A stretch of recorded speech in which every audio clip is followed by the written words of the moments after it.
Morning everyone, কেমন আছো তোমরা? আশা করি তোমরা যে যেখানে আছো ভালো আছো, সুস্থ আছো। আমরাও মোটামুটি বেশ ভালোই আছি। এখন দেখো বাজে সকাল 5টা 10। দেখেছো ফুলটা যেই তোলা হয়েছে, মানে ফুলটা তুলতে তুলতেই না বৃষ্টি এসে গেল, আর এত ঝমঝমিয়ে বৃষ্টি এসে গেল। দেখো সাথে সাথে আমার এইখানটাতে জল জমে গেল। জল সাথে সাথে জমে যায়, আবার সাথে সাথে নেবেও যায় বৃষ্টি থামলে।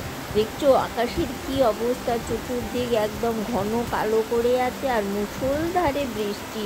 সে কি আওয়াজ, ভয়ানক বিভৎস আওয়াজ। তো তোমরা যে যেখানে আছো আশা করি ভালো আছো, সুস্থই আছো। আমি চন্দ্রানী চলে এসেছি আর একটা নতুন ব্লগ ভিডিও নিয়ে।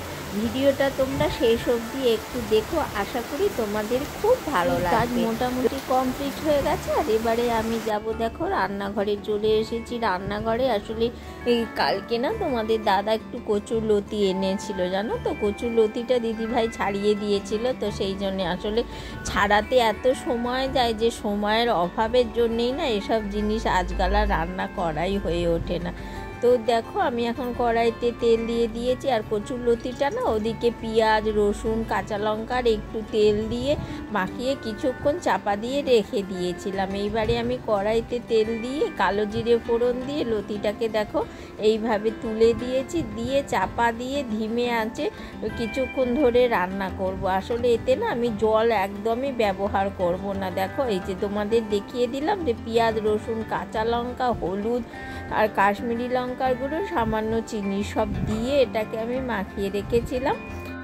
এইভাবে নেড়ে চেড়েই দেখো তৈরি হয়ে গেছে। আর এইভাবে না তোমরা একদিন বানিয়ে দেখো, জাস্ট অসাধারণ খেতে লাগে কিন্তু। স্নান টান করে দেখো এবার আমি চলে এসেছি পুজো করতে। এই যে দেখো এই স্টোনের হারগুলো না আমার গোবলাদের এবার নতুন কিনে দিয়েছি জন্মাষ্টমীর সময়। কেমন হয়েছে কই হারগুলো তোমরা কিন্তু অবশ্যই জানিও কিন্তু আমার গোপাল সোনাদের এই হারগুলো পরে কেমন লাগছে।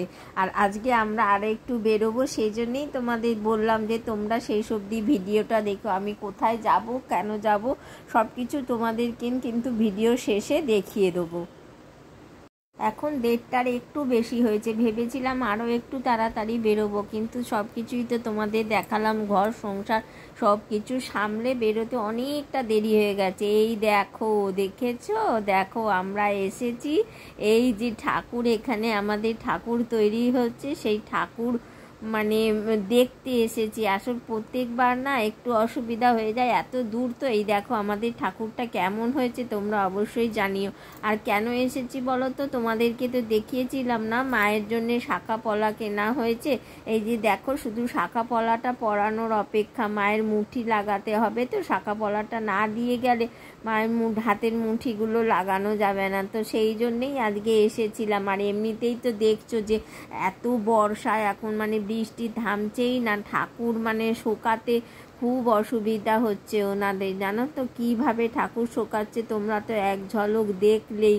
তো সেই জন্যে যত তাড়াতাড়ি দিয়ে যাব তত তাড়াতাড়ি ঠাকুর কমপ্লিট করতে পারবে না। বৃষ্টি বাদলার ওয়েদার, কখন যে রোদ্দুর ওঠে কখন যে বৃষ্টি, এনাদের তো সব কাজটা গুছিয়ে তুলে দিতে হবে না। পুজোটা তো আর বেশি দেরি নেই, মাত্র হাতে গোনা 1 মাসই রয়েছে কিন্তু।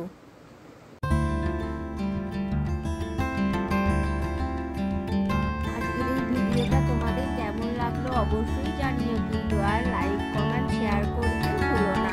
আর গ্রামের অসাধারণ দৃশ্য কার কার ভালো লাগে বলো তো? আমার কিন্তু গ্রামের এই পুকুর নদী মাঠ ঘাট দারুণ